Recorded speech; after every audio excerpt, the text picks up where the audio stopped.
So on behalf of the Department of Medicine, I'd like to welcome Sunder's friends, colleagues, former residents, patients, St. Mary's staff and family. You'll notice that in the pictures here, few if any of them are not taken with Sunder smiling. That's mostly because almost none of them were taken during ICU rounds.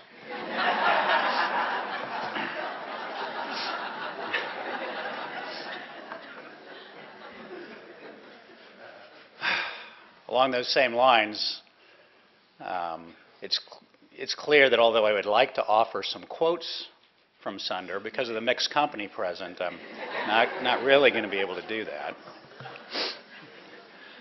I'm sure some of the speakers following me, who are going to remember Sunder in their own way, are probably going to be introspective and solemn.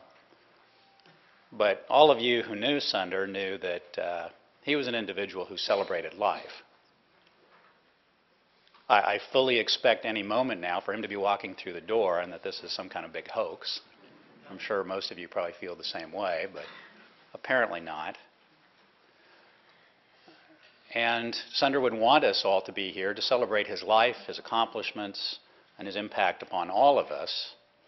And as you all know, the things that really resonated with him, and I'm going to speak as a friend and primarily representing the Department of Medicine and a longtime colleague, is that to Sunder, the most important things were, number one, patient care, and very close to that,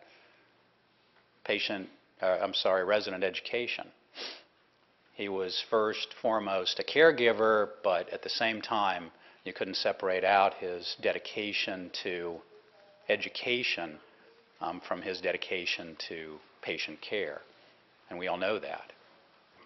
A very close second to that, of course, is his wit, and you know, I probably eventually will miss his whispering in Morning Report all the time as we're trying to go through things. And when he and I would banter and with jokes, and I would claim to be witty, he'd of course insist that I was half right.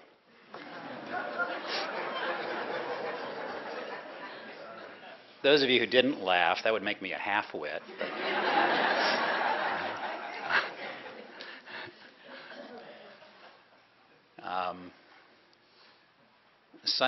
Sunder's presence among his colleagues will be missed, of course, more than I can say, because he always offered a counterpoint to every instance that we would bring up. He was always questioning. He was always asking the important question, and of course that will be sorely missed. But he was always asking the important question, not always necessarily in a scientific way, because Sunder was, as we all know, really a quintessential Renaissance man, even though it might seem a little trite, but he was. I mean, he had many, many varied interests, and in all those situations, he was always asking questions. He was always teaching in multiple different ways, and these are the things that my colleagues and I will miss terribly.